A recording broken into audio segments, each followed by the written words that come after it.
Today is Good Friday. When we reflect on the different events that happen on this day, we often turn our focus to Jesus' time on the cross. I mean, rightfully so. This is such a striking image for our faith as Christians. However, there are so many key moments that bring such power to this story that happened long before Jesus set foot near the cross. Today, along with our youth, we are going to dive into Pontius Pilate, a ruler whose name often comes up when reading scriptures about Good Friday. He was such a key player in the crucifixion of Jesus. It's easy to look at his character and think that in an instant, we would all choose differently than he did. Of course, if the Son of God was standing right before us, we would remain loyal to him no matter what. Right? I'm not so sure. When we dive deeper into this story through Pilate's perspective, it might be a lot more complicated than it seems. I think we are quick to skim past Pilate's part of this story. It brings us such complexities to the crucifixion of Jesus. He was met with an impossible decision: side with the supposed king or look out for his own throne. If we are truly honest with ourselves, I think there's a bit of Pilate in all of us. Before we read scripture today, it is important to understand the context of what was happening at the time. Pilate served as the Roman governor of Judea at the time of Jesus' ministry. He was in the position through different referrals from Emperor Tiberius and his administrators. Pilate was causing havoc in his position from the beginning. After insulting the Jewish religion, his administration was based off corruption, violence, and poor treatment of his people. He quickly lost favor with the Roman Empire and was under scrutiny. Rome began to watch his every move. It is safe to say that his own status in the government was at risk before he even met Jesus. We are going to read about Pilate's interaction with Jesus as it is depicted in the scriptures. As you listen to the readings from Matthew and John, please think and listen. What role does Pilate play in this story? Did he have a tough decision to make? Would you have done anything differently? John 18, verses 28 through 37. Then they took Jesus from Caiaphas to Pilate's headquarters. It was early in the morning. They themselves did not enter the headquarters, so as to avoid a ritual of defilement, and to be able to eat the Passover. What accusations do you bring against this man? They answered, if this man were not a criminal, we would have not handed him over to you. Pilate said to them, take him yourselves and judge him according to your law. The Jews replied, we are not permitted to put anyone to death. This was to fulfill what Jesus had said when he indicated the kind of death he was to die. Then Pilate entered the headquarters again, summoned Jesus and asked him, are you the king of the Jews? Jesus answered, do you ask this on your own, or did others tell you about me? Pilate replied, I am not a Jew, am I? Your own nation and the chief priests have handed you over to me. What have you done? Jesus answered, my kingdom is not from this world. If my kingdom were from this world, my followers would be fighting to keep me from being handed over to the Jews. But as it is, my kingdom is not from here. Pilate asked him, So you are a king? Jesus answered, you say that I am a king. For this I was born, and for this I came into the world to testify the truth. Everyone who belongs to the truth listens to my voice. Pilate asked him, what is the truth? Right away, Pilate questions Jesus. What have you done wrong? Why are they upset with you? We then hear Jesus explain that he isn't after Pilate's throne. He isn't after the Roman Empire. He is after something that is so much greater that isn't from this world. Pilate acknowledges that Jesus says he's the king, but then he references this truth. What is true? John 18, 38 through 40. Pilate asked him, what is truth? After he had said this, he went out to the Jews again and told them, I find no case against him, but you have a custom that I release someone for you at the Passover. Do you want me to release for you the king of the Jews? They shouted in reply, not this one, but Barabbas. Now Barabbas was a bandit. Pilate doesn't get it. The truth. What is true? Pilate tries to release Jesus, but the crowd would rather have another prisoner, Barabbas. They are angry and they are not backing down. Matthew 27, verses 22 through 26.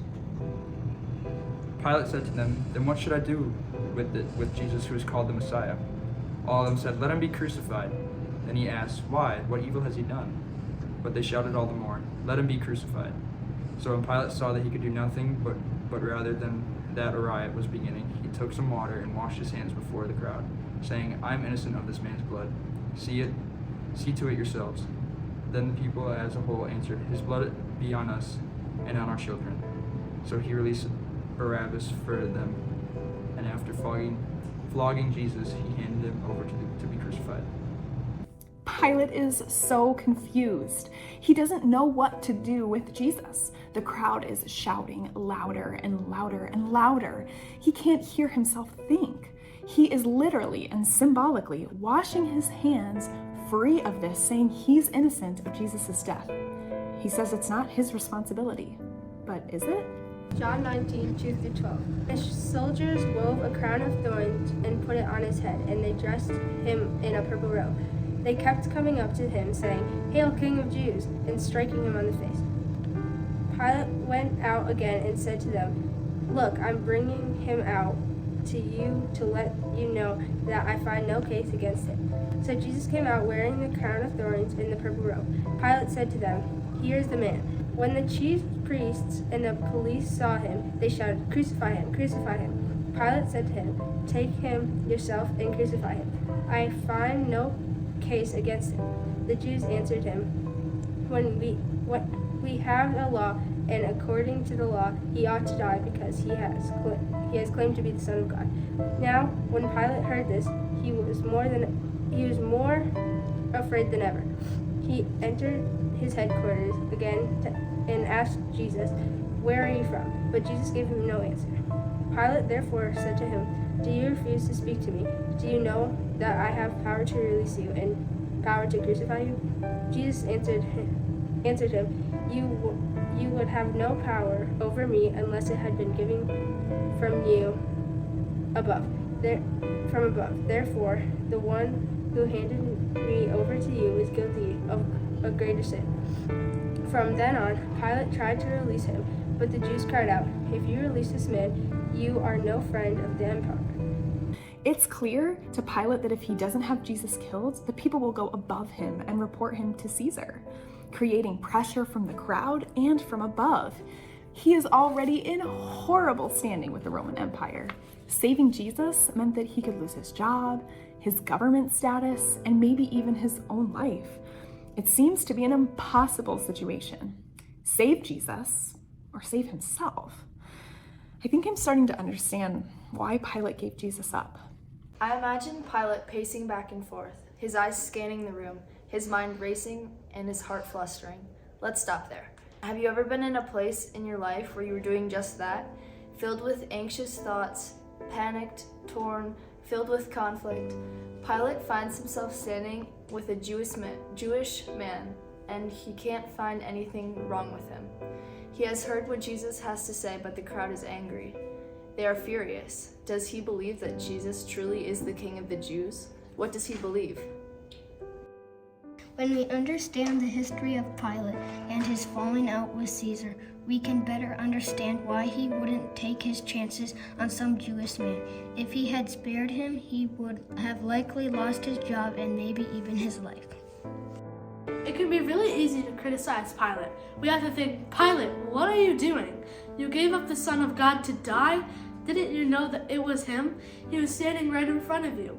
But then I wonder, is Jesus ever right in front of you and you remain blind to the truth?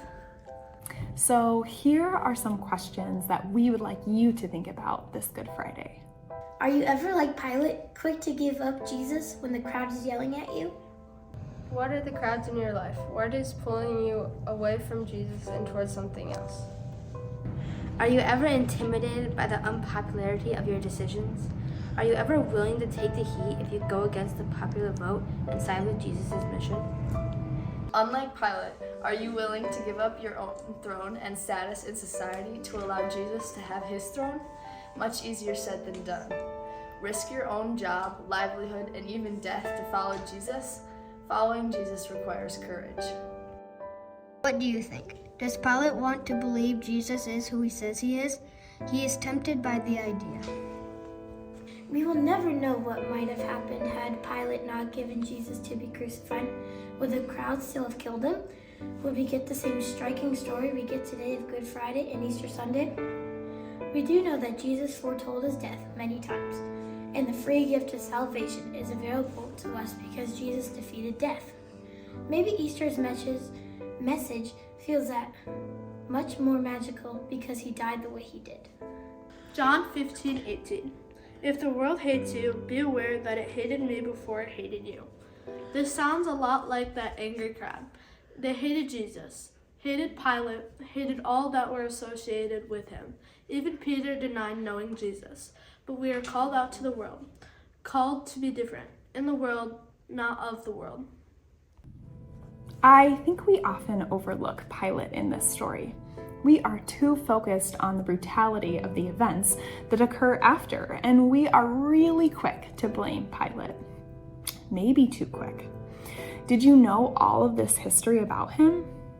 Yet, in all of this chaos, we can turn back to Scripture. In the book of John, chapter 13, verse 7, Jesus says, "You do not now realize what I am doing, but later you will understand." I can't help but think that we all, including Pilate, apply to this. God's work is so much larger and greater than we could ever imagine.